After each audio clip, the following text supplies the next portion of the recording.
Universidad de las Fuerzas Armadas, ESPE. Carrera Educación Básica. Teorías del aprendizaje. Magíster Nancy Lourdes Arcos Proaño. Teorías cognitivistas. Se trata de un método de aprendizaje que consta de varias operaciones mentales que se basan en la experiencia y en el procesamiento de la información que hace el individuo a partir de esta, con el fin de asimilar un conocimiento y dar una respuesta. Asume que el aprendizaje se produce a partir de la experiencia, pero, a diferencia del conductismo, lo concibe no solo como un simple traslado de la realidad, sino como una representación de dicha realidad. No se niega la existencia de otras formas de aprendizaje inferior, pero sí su relevancia. Atribuye el aprendizaje humano a procesos constructivos de asimilación y acomodación.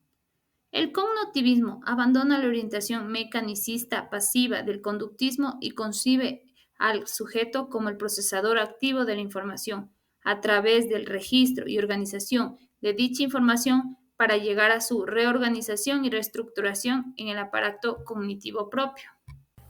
Los planteamientos de transición engloban teorías que utilizan presupuestos conductistas y cognitivos con un afán de integración. Estos planteamientos tienen un marcado carácter interactivo, y a medida que esa interacción tome una determinada dirección, se tendrán teorías de transición con una orientación más social, como la teoría de aprendizaje social de Bandura, o contextual, como el modelo de aprendizaje taxonómico de Ganget. Bandura. Su teoría de aprendizaje social es conductista porque concede gran importancia al refuerzo, aunque va más allá del tipo de refuerzo directo de Skinner e incorpora el refuerzo vicario. Es cognitivista porque en el proceso de aprendizaje da mucha importancia a la construcción del conocimiento por parte del sujeto. Robert Gagné desarrolla un modelo de aprendizaje taxonómico como una propuesta a medio camino entre el conductismo, el cognitivismo y el pensamiento de la información. Proceso de aprendizaje consiste en el cambio de una capacidad o disposición humana que persiste en el tiempo y que no puede ser atribuido al proceso de maduración. El cambio se produce en la conducta de la persona, posibilitando inferir que el cambio se logre a través del aprendizaje. El modelo de procesamiento de la información presenta algunas estructuras que sirven para explicar lo que sucede internamente durante el proceso de aprendizaje. La información, los estímulos. Fases del aprendizaje. Los incentivos que recibe una persona se permiten en su memoria temporal o de corto alcance. Más tarde, estos incentivos entrarán en memoria a largo plazo y es en ese momento donde una persona ha establecido un elemento y puede restaurarlo en el campo futuro. Las fases del aprendizaje son fase de la motivación, de la aprehensión, de la adquisición, de la retención, de la recuperación, de la generalización, la de desempeño y la fase de retroalimentación. Capacidades aprendidas. Estas capacidades o dominios son destrezas motoras, información verbal, destrezas intelectuales, actitudes, estrategias cognitivas. Son destrezas organizadas internamente que gobiernan el comportamiento de la persona en términos de su atención, lectura y pensamiento.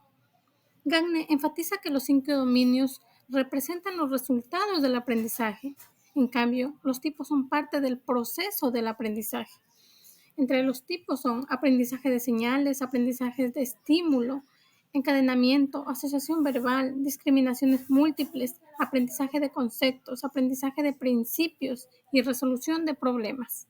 Si entendemos los dominios como formas específicas de resultados del aprendizaje y los tipos como elementos del proceso y de las condiciones del aprendizaje, podremos así aclarar las soluciones y facilitar el uso de ambos. Le da bastante atención a las condiciones externas de la situación del aprendizaje. Él propone las etapas del aprendizaje, que son la motivación, que es el proceso de expectativa, la comprensión, que es el proceso de adquisición y percepción selectiva, la adquisición, que es el proceso de cifrado, acceso a la acumulación, la retención, que es el proceso de almacenar, el recordar, que es un proceso de recuperación, la generalización, que es un proceso de transferencia.